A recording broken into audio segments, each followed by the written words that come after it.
Hey, it's Mother Funny Time with Andie and Angie. 2 cousins, 8 kids, 1 grandkid, 2 states. And a whole lot of fun. Woo! Welcome back, Mother Funny Tribe.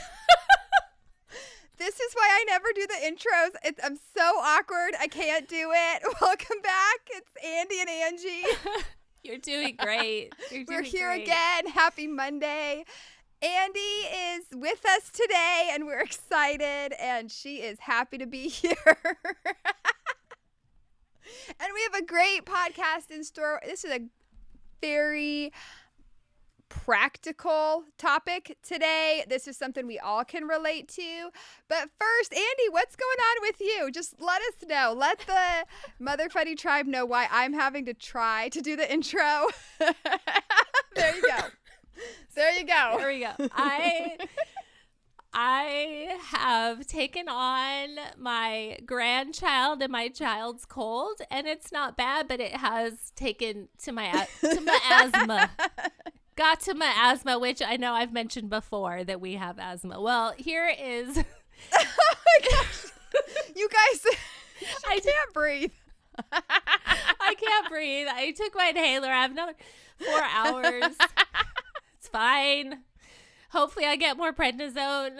And I should be a lot more empathetic, but every time she tries to take a breath, I just laugh, which isn't empathetic, and it's not very helpful, but it's so funny. Well, at least you've had it, because I can't stop.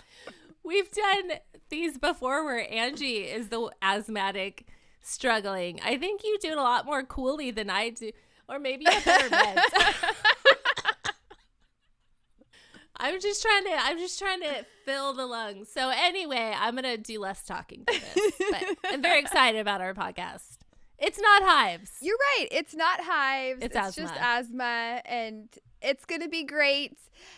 And so Andie is here with us. And we are so glad that you're here and that you're breathing. Oh, and thank you. I am. We're happy for our Mother Funny Tribe. I'm wondering, honestly, with the microphones, if it's going to hear you going. I know. I keep trying to back away when I breathe. I'm like, maybe if I just take I'm going to breathe in through my nose more. Okay. Everyone has to watch the YouTube clips. You guys, Andie actually chose this topic. This was her. Remember, we were kind of like texting back and forth, and it was like, hey, because of the last podcast, so we talked all about babies sleeping and children sleeping and getting little ones to sleep. And we did mention teenagers and how they don't really have a bedtime. But today and this week, we are going to talk about technology and how it impacts teenagers' sleep patterns. This includes teens having their phones or computers in their bedrooms, and how that impacts them trying to get to sleep, but also their quality of sleep and staying asleep. And as many of you know, teenagers actually need at least 9 to 10 hours of sleep every single night to function. But most parents say that their teens typically sleep 6 to 7 hours a night during the week. As many of you know, though, teenagers usually sleep in on weekends, or sometimes like they'll come home from school and they'll just take a long nap because they're so exhausted and so tired. So, I mean, I remember even as a teenager, like sleeping in on the weekends or, taking naps even on weekends and stuff. So that's part of it, is their bodies are just trying to balance everything out. Andie, who's with us and excited, and you've had teenagers. Excited. Thanks for having me.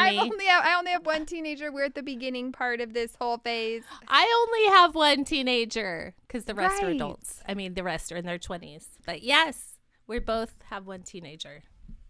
Mine is 18. And I do need to say what's interesting about this topic, and something that I keep coming across, is they're saying, parents, if you want your teenagers to not scroll social media at night or not be using their phones at night or even on the computer at night, maybe you shouldn't be doing it. Maybe you need to lead by example and be a model and show them what they need to do, and like practice what you preach. Because actually, American Pediatrics recommends that teenagers, really children in general, but teenagers stop looking at screens an hour before they go to bed. And so what they're saying also is, hey, moms, maybe you should also not be looking at social media or looking at your phones or watching TV an hour before you go to bed. And the funniest thing is, guess what happened last Thursday night? 10:30 at night, I'm scrolling through Facebook and I come across a picture of the absolute cutest bunny I've ever seen in my entire life. Ever. I love it. And everything worked out for so the good. Cute. So what's the moral of the story is that it was good. All this good came out of scrolling through social media. I know, because I saw the cutest little bunny and it's getting rehomed and the lady had just posted it like 30 minutes earlier and she said, do not DM me, just text me. And I literally texted her to like, by that time, it was like almost closer to 11 o'clock at night. I don't even know her. I'm texting her like, oh my gosh, this is the cutest bunny. I'm so interested in your bunny. And like, we talk about it tomorrow? Because, it was so late. And to make a long story short, in a couple weeks, we're going to adopt this cutest bunny ever. Like, I've never seen a bunny look so cute in my life. And I wasn't even planning to get a bunny. This is a story that shows why you should or should not scroll social media at night. The positives and the negatives. This is what I told Angie when she told me about this bunny. First of all, I am in my heart very excited for them because it is an adorable bunny. I've seen a picture. Yeah, it's going to be great. I've already named it for her. But here's the thing. Angie has 5 kids. You guys have heard, you've been listening to us for like a year, and we've all heard how chaotic her life is. Like how much she has going on. And she also has 2 cats, almost had a bobcat. Thankfully she doesn't. And she has a dog tracker. And then an like, axolotl. Hey, let's get Don't a bunny. Forget the axolotl. And an axolotl rose. Axolotl, but you have to feed it worms. Like, it's a whole thing with the axolotl. So I was like, I think Angie thrives on chaos is what it came down to. It's like you need that. And I'm so happy for them. My husband is very similar. My husband also thrives on chaos. So fun people. And we just celebrate her new bunny. I was thinking of somebody that Angie really like respects and seems to admire. And I made that name with the bunny name and I came up with Hop for Winfrey. Hope for Winfrey, but Hop for Winfrey. I love she's always Oprah. talking about Oprah.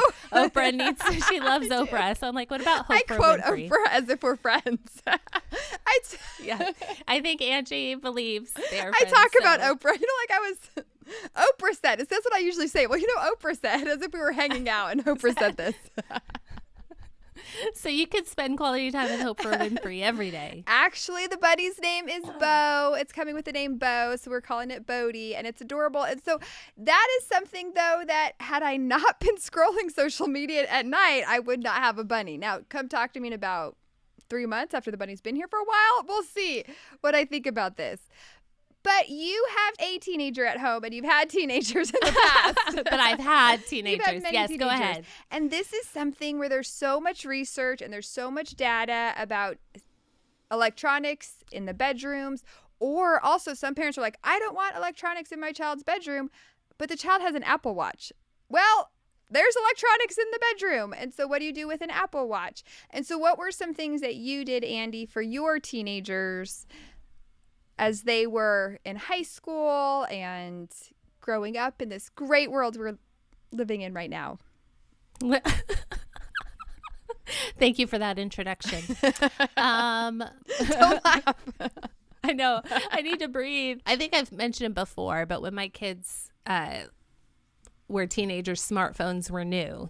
But even before that, when they had regular phones, you could spend all night texting with somebody. So that was difficult. Though I have to say, when I was a teenager, we had phones in our rooms and we could be up all night talking to somebody.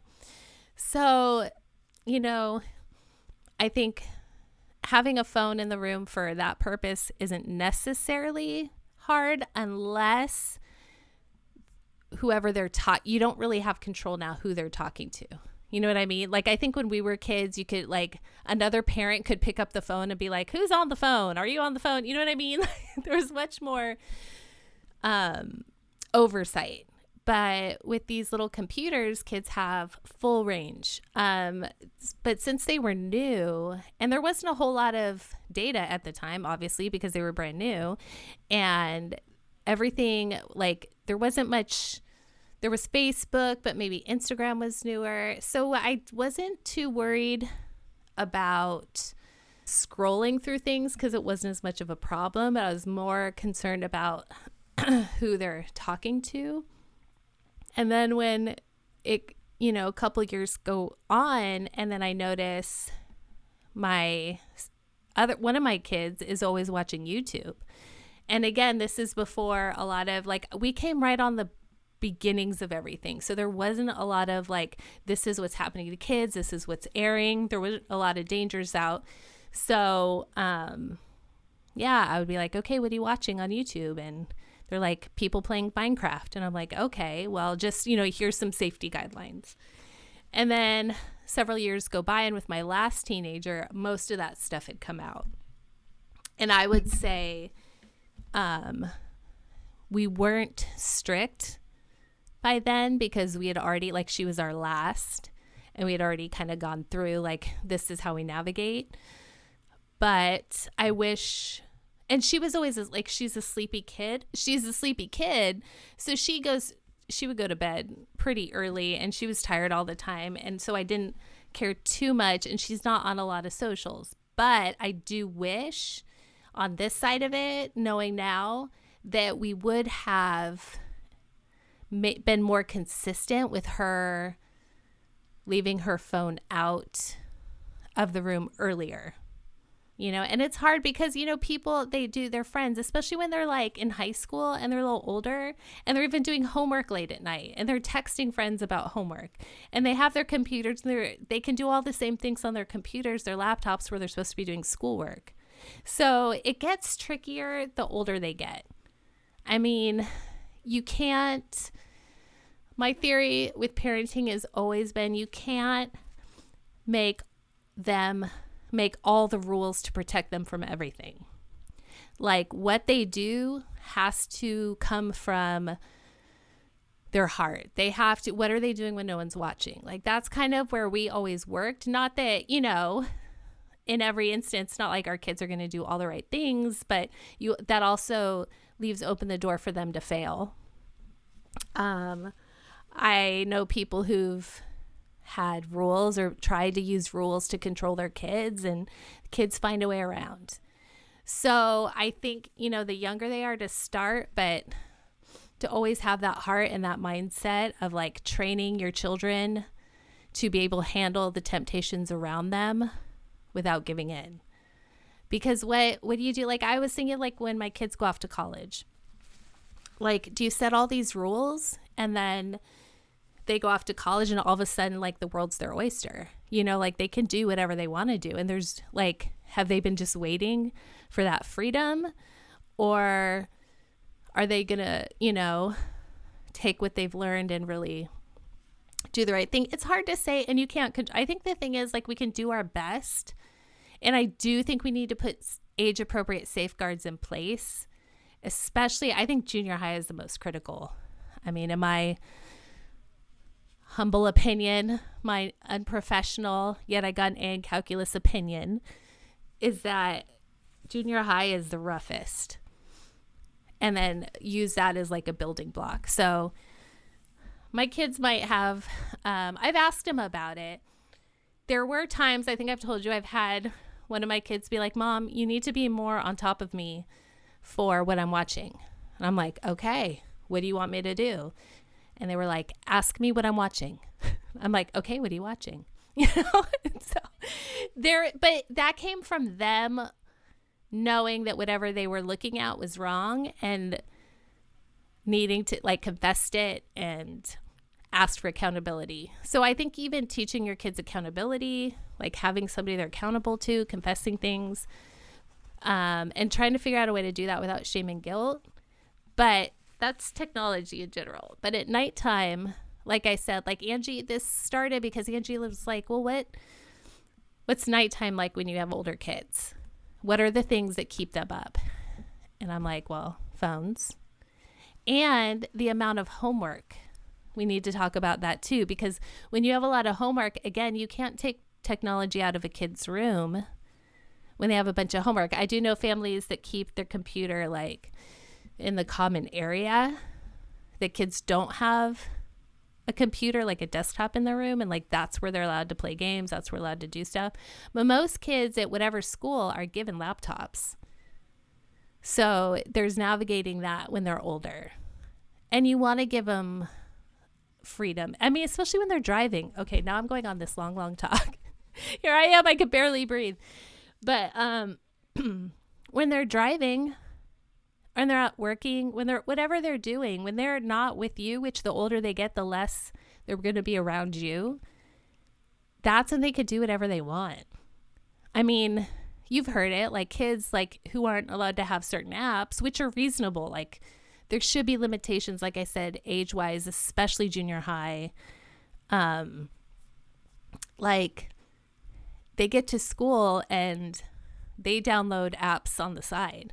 Secret apps, there's even ways to hide them. Like they can do all these things. So if you're just like, these are the rules because I'm scared, I think it could be dangerous, and you could have kids feeling shameful and hiding things. But if you kind of come into the decision with how do we help our kids navigate this world where they're going to have literally anything at their fingertips, any nasty thing, any unsafe thing is in their pockets now. Like, how do you navigate that in a safe way? So that's a whole technology thing. But yeah, I know a lot of parents who, for their kids' sleep's sake, and I think it is good for us mom's sake, is to set a time limit. Like at this time, all phones are out of bedrooms. I think one thing that kind of kept coming up and that I just kept seeing was this idea of at night having the phone or like the electronics be placed actually in the parents' room, because what research is showing is so many kids will have their phone and it's literally the last thing they're looking at, right? They're scrolling. Then they have it next to them, right? And it's plugged in next to them. Then they wake up in the middle of the night.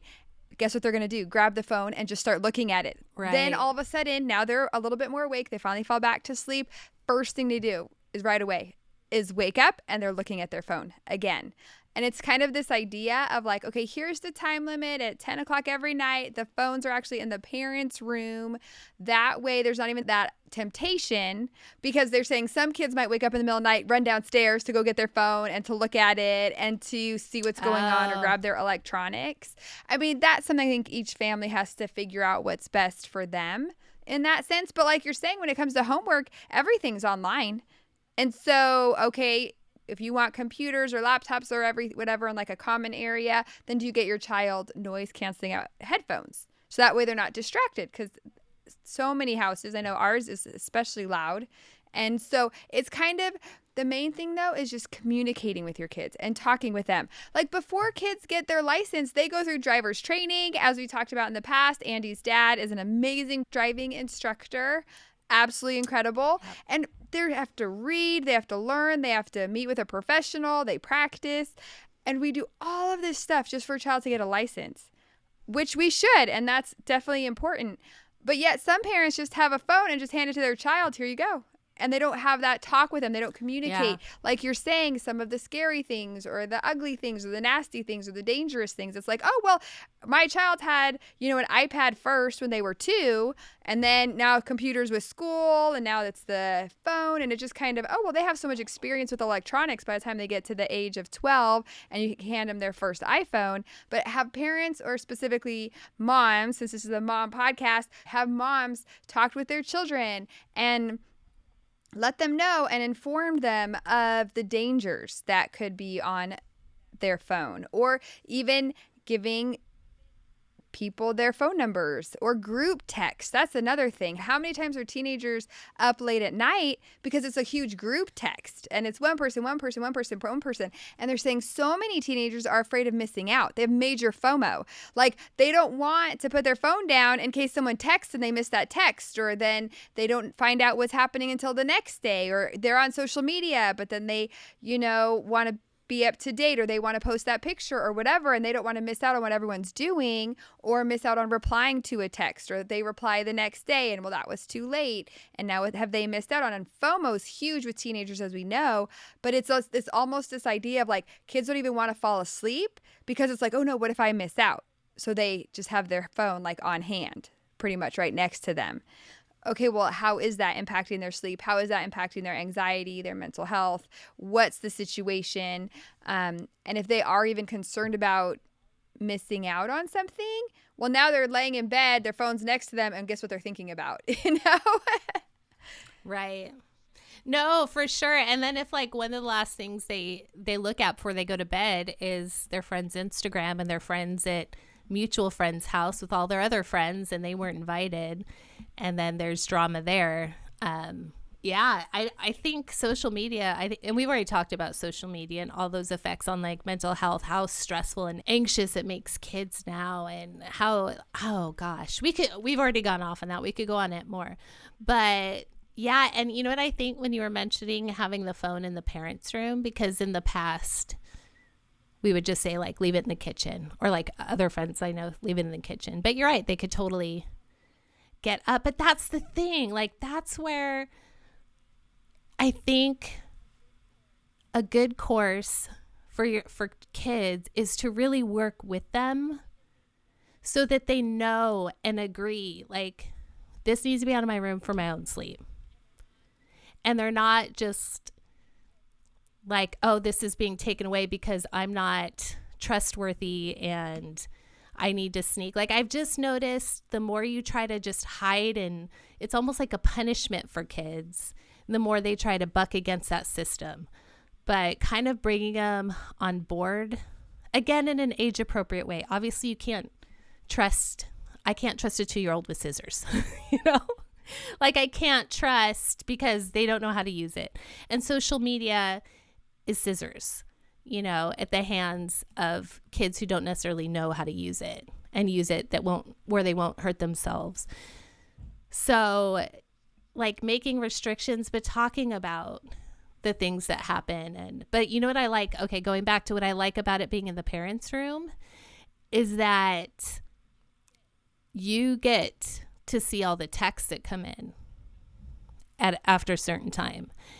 And I think, and all the alerts that happen, and the friends know, like, and they could tell her, like my parents have my phone at night. So I think that's a great way to keep them, I don't know, to keep the friends from texting. But those group texts, like my daughter in high school, and again, I'm going to keep talking about high school, she had tons of group texts for projects in different classes. So you have these like, oh, here's my English text group. Here's my history text group. Here's this text group. And they're all exhausting. And it's a lot. But it's also like they help each other out. She'd found out a lot of answers she needed through these text groups, or there's group projects, which group projects are the worst. That's a whole other podcast. But you know what I'm saying? Like they're like, when they get older, this gets trickier. And I think that's why I'm more on the preventative strategy, more on the let's really spend the younger years carefully working with our kids to use social media appropriately. That doesn't mean your kids aren't going to have like a tantrum when they can't have their phone, because everyone else does. But again, I think I've seen the most successful parenting in this area with parents who really work with their kids on why we're doing this. And like you said, like being that example and saying, I'm not going to have scroll on my phone at night. Though I have to say, I still scrolled on my phone at night. Other people I know who had these same rules scrolled on, like you were saying, moms, we still do it because we're like, hey, well, we know the dangers. We can handle the scissors now. But it doesn't help any of our It doesn't help my shopping addiction, like not that I have an actual addiction, but it's the worst when you buy stuff at like midnight. You're like, oh, that's a really cute shirt. Your scissor analogy is amazing when it comes to phones and bedtime, because here's what we can talk about. Okay, are you ready? Say you have a 12-year-old who has a cell phone. Okay, they have an iPhone. Maybe that's when there's more guidelines, more restrictions, the phone. It's the safety scissors. It's safety scissors. When you are creating guidelines and boundaries for your children when it comes to technology, especially in the area of we need our kids to sleep 9 to 10 hours. That's really hard for any teenager to get 9 to 10 hours. So it's like, if this is our goal and this is our priority because of your health, because we sleep impacts our lives in so many ways. Sleep deprivation also negatively impacts our life in so many ways. And so to have the safety scissor analogy and this idea of, okay, when you're younger, for these specific reasons, the phone will be in our room at 9 o'clock at night, explaining to the child this is why. But then maybe when they are 16, okay, or 14 or 15 or whatever ages your family decides, okay, now the phone can be left in the kitchen or in a common area because we trust you. We trust you as a child to make the right choices, or maybe you will need to wake up earlier because of that project that you have to finish or whatever. So it's kind of giving a little bit more responsibility as time is going on, and as they're getting older, that's now where the phone can be left, and explaining again to the child, if you wake up in the middle of the night and you're scrolling or you're looking at things, like, you have to be responsible for that and figure out why you're doing that or what you're looking at. And then when they go off to college, you're just giving them the really sharp sewing scissors. They get the sewing special sewing scissors. Yeah, and I think, you don't have to necessarily put an age, though. I think for sure junior high, for sure. But like, if your kid is a little older, but you know that they're not ready for the next scissors. Maybe there's the shorter pointy scissors. They're not the plastic scissors. Maybe they're metal, but they're still like a safety handle. Like, it's not necessarily about the exact age of a child. It's more about where they're at. How do they regulate their emotions? Unless you have multiples. Girl, because if you give one the regular scissors at age 13, all of them are thinking they're getting the regular scissors at age 13. I agree with you totally. It should be, in the perfect world, that would be a fight, though, based upon their maturity. 100%. That's what it should be based on. But in the world of fairness with kids. That's so funny you say that. Yeah, because I didn't really have to deal with that except for my kids when they got the phones. And I didn't let any of them get social media until they were 13. That was it. Besides that, I just kind of went with your scissor conversations, moms, and figuring out what to do and when to give your kids those scissors. It's hard. It's so hard. I didn't have to deal with it as much as this generation. We also need to mention too, though, when it does come to phones at night, there are certain ways to, like, obviously you just stop the internet on their phone or on their computer, or you turn off all their apps. Like, there's a whole bunch of things you can do also. So just specific things on their phone or on their computer work. So, and that's not even a controlling thing. It could be looked at as controlling, but also the child knows, like, I have to be done working on homework at this specific time because I lose internet at this time. Or at this specific time, I don't have access to these apps. So everything needs to be finished. And if it's not, then I have to wake up early. So it's part of that natural consequence also. So next, I think that's great. Yeah. Safety scissors. Who knew? Use your safety scissors till they're ready, until they get we're working towards the, what are they? The knitting sewing scissors. What are they? Or hairstylist. Okay, we're waiting. Those things are sharp. Or the kitchen scissors can cut through bone. Until they're ready to, maybe moms get the kitchen scissors, but like when they go off to college, they get like the sewing scissors. So your goal is to work towards the dangerous, sharp, expensive scissors. So whatever that looks like make that a goal, and not just, I think my point is not just have rule, we don't do this, and then boom, one day it's all open. So It's my 2 cents, I think. But as we're going to talk about sleep, the other things that we need to talk about next episode are going to be homework, friends, jobs. These are other things that sports disrupt our teenagers' sleep and make it very hard. So join us. You're gonna, no matter your kid's age now, teenagerhood is coming. Quickly. So, before you know it, it'll be here. Bye. Join us. I'll try to breathe. Share us, tell a friend with teenagers, tell a friend who likes scissors, tell a friend who sews. They could talk all about sewing scissors. All right, that's all we have time for today. We got to wrap it up, unfortunately. But just remember, you might think you're doing just okay, but we think you're doing really great. Thanks for hanging out with us today. We hope you have a great Mother Funny day. Please like and share our podcast. But please don't tell our moms.